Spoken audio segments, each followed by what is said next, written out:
নমস্কাৰ সকলোকে পুনৰবাৰ মোৰ চেনেললৈ স্বাগতম জনাই লৈ আহিছোঁ আজিৰ দিনটো ৰাশিফল। আজি হৈছে 25 জুলাই 2025 অসমীয়া 9 শাওন শুক্ৰবাৰ। আজি সূৰ্যোদয় সময় পুৱা 4:30 আৰু সূৰ্যাস্ত সময় 6:03। আজি হৈছে প্ৰতিপদ তিথি আৰু শুক্লপক্ষ।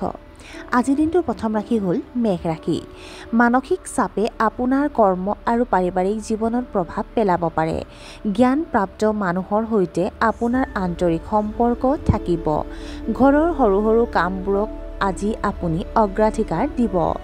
ব্যৱসায়িক সহকৰ্মীসকলৰ মনোভাৱত আপুনি অসন্তুষ্ট হ'ব পাৰে। ধৈৰ্য্যৰে পৰিস্থিতিৰ সন্মুখীন হোৱা উচিত। বৃষ ৰাশি। কৰ্মক্ষেত্ৰত পৰিস্থিতি আপোনাৰ বাবে অনুকূল হ'ব। আপুনি হয়তো আপোনাৰ চাকৰিত ডাঙৰ পৰিৱৰ্তন আনিব পাৰে। মূল্যৱান বস্তু কিনিব পাৰে। আপোনাৰ বৈবাহিক সম্পৰ্কত থকা উত্তেজনা নাইকিয়া হৈ যাব। বৌদ্ধিক কামত আপুনি বহুত গুৰুত্ব দিব। সমাজত আপোনাৰ সুনাম বাঢ়িব। মিথুন ৰাশি। বহিৰাজ্যৰ প্ৰতিষ্ঠানৰ পৰা চাকৰিৰ প্ৰস্তাৱ পাব পাৰে। আপুনি হয়তো আপোনাৰ কেৰিয়াৰত নতুন দিশ পাব। জীৱনসংগীৰ পৰামৰ্শ লোৱাটো উপকাৰী হ'ব। আপোনাৰ ব্যক্তিগত সম্পৰ্কত মতাদৰ্শগত পাৰ্থক্যই আধিপত্য বিস্তাৰ কৰিবলৈ নিদিব। আপুনি একেলগে একাধিক কাম কৰিব লাগিব। কৰ্কট ৰাশি। আজি যুৱ উদ্যোগীসকলে হয়তো সন্মান অৰ্জন কৰিব পাৰে। বন্ধুৰ লগত থকা মতাদৰ্শগত মতানৈক্যৰ সমাধান হ'ব। ধৰ্মীয় অনুষ্ঠানত আপোনাৰ অংশগ্ৰহণ বাঢ়িব। ঘৰত শান্তি আৰু সুখ বিৰাজ কৰিব। উপাৰ্জন বৃদ্ধি হোৱাৰ সম্ভাৱনা আছে। বিশেষকৈ শিল্প জগতৰ লগত জড়িতসকলৰ বাবে এই দিনটো শুভ হ'ব। সিংহ ৰাশি। দিনটোৱে আপোনাৰ বাবে স্বাভাৱিক ফলাফল কঢ়িয়াই আনিব। আপুনি আপোনাৰ পৰিয়ালৰ সৈতে বহি গুৰুত্বৰ বিষয় আলোচনা কৰিব। দৈনন্দিন কাম কাজৰ বাবে অলপ চিন্তিত হ'ব। চৌপাশৰ মানুহৰ আচৰণৰ ওপৰত চকু ৰাখক।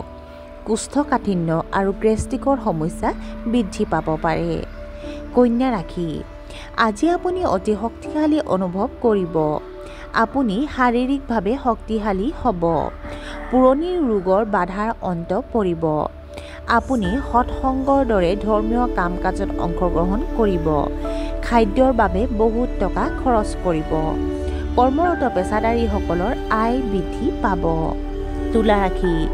উচ্চ শিক্ষাৰ ক্ষেত্ৰত ছাত্ৰ ছাত্ৰীসকল অতি সাৱধান হ'ব। আপোনাৰ চিনাকিৰ বৃত্ত বাঢ়িব। ঘৰৰ বয়োজ্যেষ্ঠসকলে আপোনাৰ ধাৰণাত একমত হ'ব। প্ৰেমৰ সম্পৰ্কত কিছু অসুবিধাৰ সন্মুখীন হ'ব লাগিব। বিপৰীত লিংগৰ মানুহৰ প্ৰতি আকৰ্ষিত হ'ব। বৃশ্চিক ৰাশি।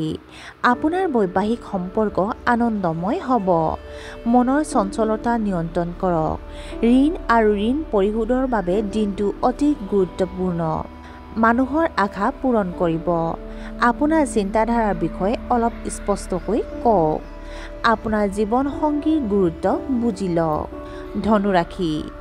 আজি আপোনাৰ পৰিস্থিতি যথেষ্ট দুৰ্বল হৈ পৰিব। সেইবাবে আপুনি কেৱল চিন্তাশীল সিদ্ধান্ত লোৱা উচিত। আপোনাৰ জীৱনসংগীৰ স্বাস্থ্যজনিত সমস্যা হ'ব পাৰে।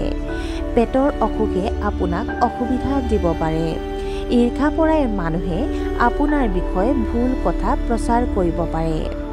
আয় কমি যোৱাৰ বাবে কিছু আত্মবিশ্বাসৰ অভাৱ অনুভৱ কৰিব পাৰে। মকৰ ৰাশি। আপোনাৰ এটা ইচ্ছা পূৰণ হ'ব পাৰে।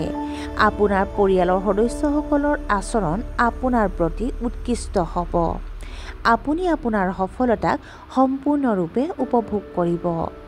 আপোনাৰ বন্ধুসকলে আপোনাক প্ৰতিটো কামত সহায় কৰিব। আপোনাৰ জীৱনসংগীৰ প্ৰতি প্ৰেমৰ অনুভূতি গঢ় লৈ উঠিব। সমাজত আপোনাৰ আধিপত্য বাঢ়িব। কুম্ভ ৰাশি। আপোনাৰ স্বভাৱটো অলপ জেদী হ'ব। ৰাজনীতিৰ লগত জড়িতসকলৰ সমস্যা সমাধান হ'ব। পঢ়া শুনাত কঠোৰ পৰিশ্ৰম কৰিব লাগিব। আয়ৰ নতুন উৎসৰ সৃষ্টি হ'ব পাৰে।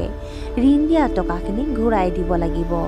পৰিয়ালত এক শুভ কাৰ্যসূচীৰ পৰিকল্পনা হ'ব পাৰে। আৰু আজিৰ দিনটোৰ শেষৰ ৰাশিটো হ'ল মীন ৰাশি।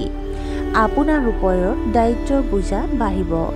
আপুনি এটা নতুন কাম আৰম্ভ কৰাৰ পৰিকল্পনা কৰিব। সন্তানৰ সফলতাত আপুনি উত্তেজিত হ'ব। আপোনাৰ ভুলবোৰ শুধৰাবলৈ দিনটো উৎকৃষ্ট। বিপণন সম্পৰ্কীয় কামৰ পৰা আপুনি আৰ্থিক সুবিধা লাভ কৰিব। আপোনাৰ বাকী থকা কামবোৰে গতি লাভ কৰিব। আৰু আজিৰ দিনটো ৰাশিফল ইমানতে অন্ত পৰিছে। আশা কৰোঁ আপোনালোক প্ৰত্যেকৰ আজিৰ দিনটো সুন্দৰ হওক। ধন্যবাদ।